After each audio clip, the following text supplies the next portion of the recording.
You know, the government, the federal government is a bureaucracy, right? Nigerians are in a hurry for change, and rightly so. You know, we are all in a hurry for things to get better. Mr. President is in a hurry for Nigeria to get better, and we all want Nigeria to get better. We're going through the process. Haven't signed the DICON Act into law.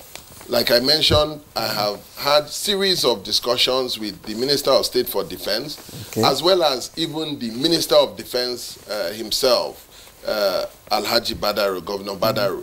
And I'm talking to both of them. We're talking to local defense producers, local players that are producing equipment that have the capacity to help us in partnership with the arrangement that we have in place to do all of that. Then the other thing that is very important is what we are doing for the entire steel industry. I think it's very important to let Nigerians know what we are doing.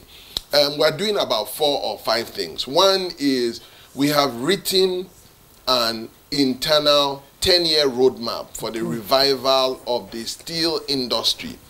And we have also written a 3-year internal roadmap for the revival of Ajokuta and Nyomko.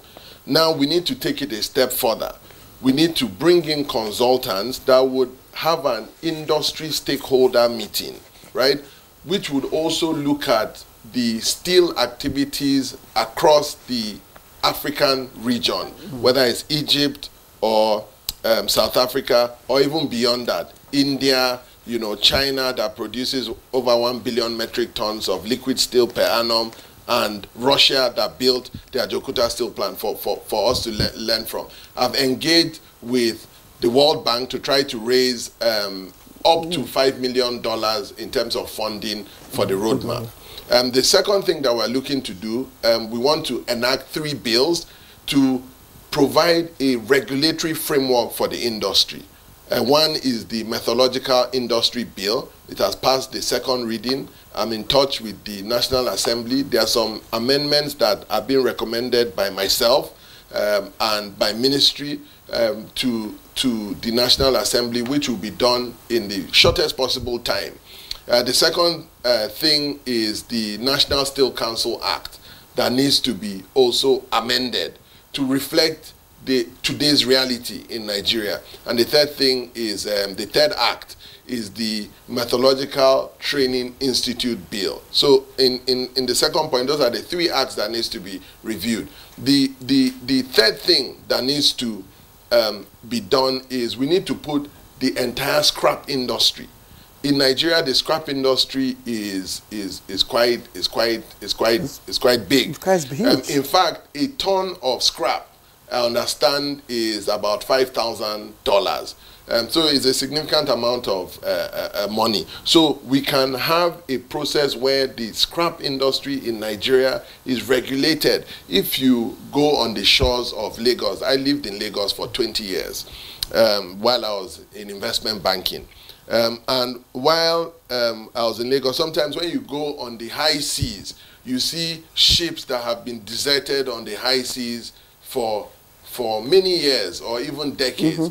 Those are critical raw materials for the scrap industry. If we have a sort of a framework, a regulatory framework that can help us to guide that industry, that would help us. 2 more things before I close.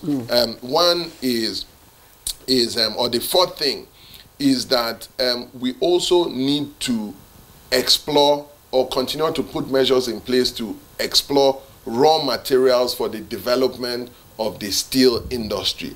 And we're working very, very closely with the National Steel Raw Materials Exploration Agency in Kaduna. And then lastly, the last thing I'll mention is that we're creating the right environment for foreign investments to come into Nigeria.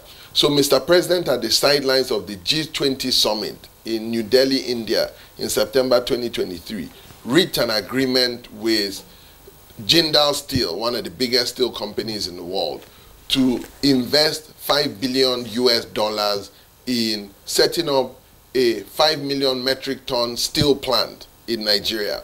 I was also in China on the 1st of January this year with the Minister of Defense, Alhaji Badaru, and we met with the senior executives of the Luan Steel Group. They have also committed to investing about $3 billion in setting up a 3 million metric ton steel plant in Nigeria. And then the Ajokuta were looking to raise about 2 billion, like I mentioned, with various parties. If you string all these things together, there's a potential pipeline of over 10 billion US dollars in foreign direct investments that could come into Nigeria, which will be a game changer for the country. Thank you very much. All right. Thank you very much, Honorable Minister, for your opening comments. I am just worried because in spite of all the broad range of issues that you have addressed, you didn't talk about power. And I know that you cannot possibly run, such a magnificent project without power supply. You can't have that industrialization you seek. How do you intend to get supply to the Ajokuta, industry? And then for all these people bringing in their monies, how do you intend to guarantee supply of power, which will be crucial to whatever it is that they are going to do? Thank you very much, Victor. That's an important question. When I came into office, a few months later, I called my MD of Ajokuta and asked him that, these are the big plans that we want to put in place. How do we guarantee power supply, right? And I was assured on two things. One is that the national grid currently supplies power to Ajokuta. So Ajokuta is up and running in terms of power supply for 98% of the time, right? So we have power there in that community. It's a very important community. And if there was no power supply, the plant has been set up since 1979, 45 years ago, right? And the steel plant has been, for lack of a better word, comatose. It has not been operational. If there was no power supply ensuring that, some of the plants, and the water system around it is running effectively to keep the plant running, the plant would have sunk by now, right? So there is a significant amount of power that is being supplied to Ajokuta to at least keep the plant operational or keep the plant running. Otherwise, it's like if you park your car, and you don't start it for 45 years, even 1 month, when you come and start the car will not start, So those are some of the things. Then secondly, is what I mentioned around the thermal power plant public-private partnership arrangement, which we're trying to put in place to ensure that power is supplied to Ajokuta, and the power plant is up and running.